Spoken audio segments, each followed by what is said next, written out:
Hey guys, just back with another video. Just wanted to quickly go over drums, a few techniques I use for drums. Not saying I'm a pro, it just has worked for me in tunes, and hopefully some of you guys starting out can take a look and apply this to your own songs. So we'll just take a listen to the clip.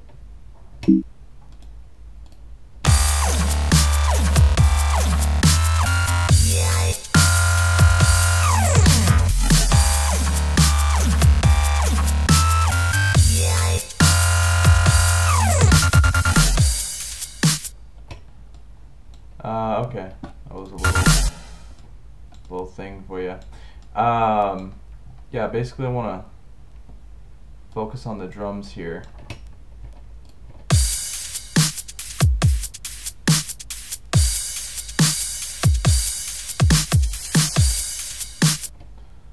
That'll pretty much do it. What I wanted to show you is basically how I went through and EQ'd this. Let me take everything off, and then you'll sort of, I think, get a better understanding of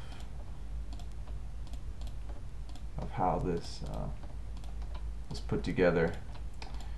Okay, so yeah, I take all these off, and then now I'll let you guys hear.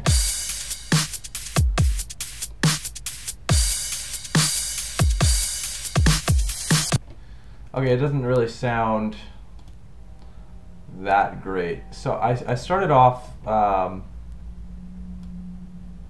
with the kick and the snare.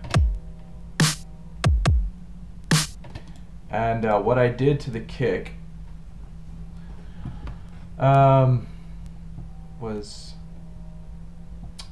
what did I do to the kick? Oh yeah, all I did was EQ the kick, but kind of extreme. I mean, if you take a look at this and I play the kick, I just solo the kick here.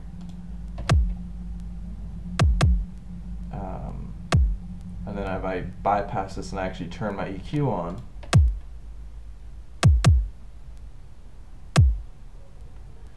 I just basically dropped all this low end under 50. Reason being is because your sub is going to sit right in this area. So you wanted to cut out the low end, and I wanted to boost it around 100 to let it kick through in the mix, and then also shine it up in the high end, so it will come through in the mix. So that worked pretty well for the kick. And then this snare. The snare was the same thing. All I did was do an EQ on that, pretty much in the same manner, except instead of boosting it around 100 hertz, I boosted it around 200 hertz, which is like pretty standard now in dubstep. And also in the high end, let me play it with just the boost here. Or let me play it with just the cut. I'll let you add the boost. And then shine it up in the high end. It just kind of gives it that shelf I think it needs to really cut through, especially in dubstep. And then next, all I did was add this sound. This sort of white noisy, I mean, it was under OHats, but it's really this white noisy sort of sound. Let me see what sound. It's actually OHat 5, that's from the Vengeance Electroshock Vol.2. So it's Hihat 5 if you want to actually grab that one. And then my snare, which is a really good snare for dubstep, is Vengeance Electroshock Vol.2 under claps and snares. It's number 368. So I mean, I'll put those in the descriptions for you too, so you can actually see which packs I used. And then so when you play that, it sounds, you know, gives it some interest right away. It catches your ear. And then I just threw a hat in right here.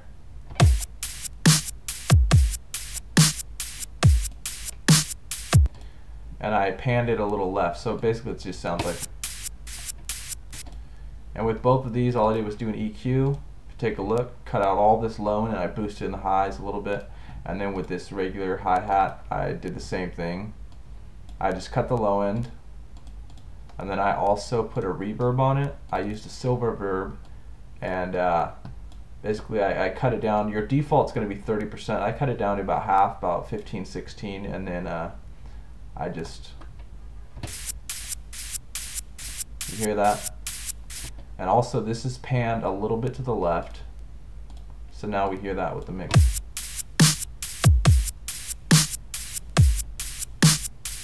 But it doesn't quite have the speed that I wanted for the tune, so what I did was I put in, I think this is just a regular hi.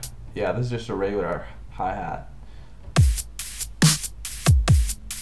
I did it on the offbeat, so it's sort of, you know, I don't know, not really shuffle, just sort of juggle a little bit. But again, with the EQ, all I did was drop all the low end, just in case there's any low frequencies, and then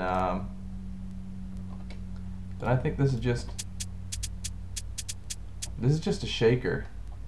And all I did here was the same thing. I cut it. I actually want to boost this one on the high end a little bit. Now when you hear it all together,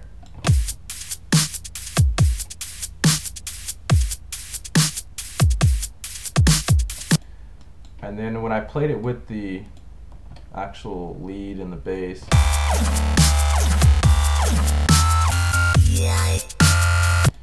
it didn't have the I don't know, splash I wanted, so all I did was get a crash, and on the crash I just threw some, here's the crash dry, but all I did was EQ it same way, drop all the low end, splash it up in the high end, and then I put a verb on it, a little more, just under 20% on this one. So now when you play that in the mix, let me play just the drums real quick.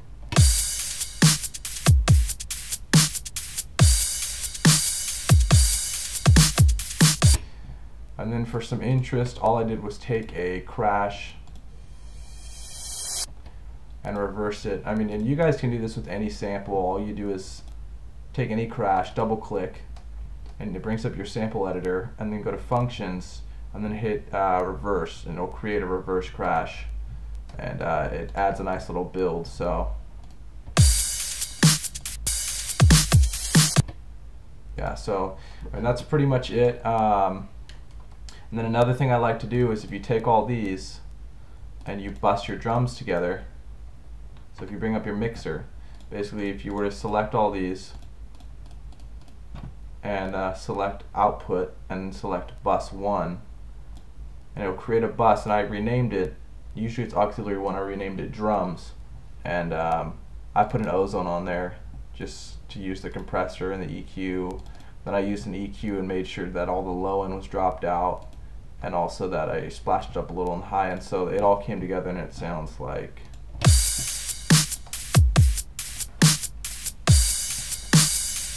And then you hear it in the tune. That's pretty much it. If you guys have any questions, just post in the comments. I'll respond, and then or you can just send me a message. Thanks, guys. Let me unsolo my bus, let you guys preview the tune.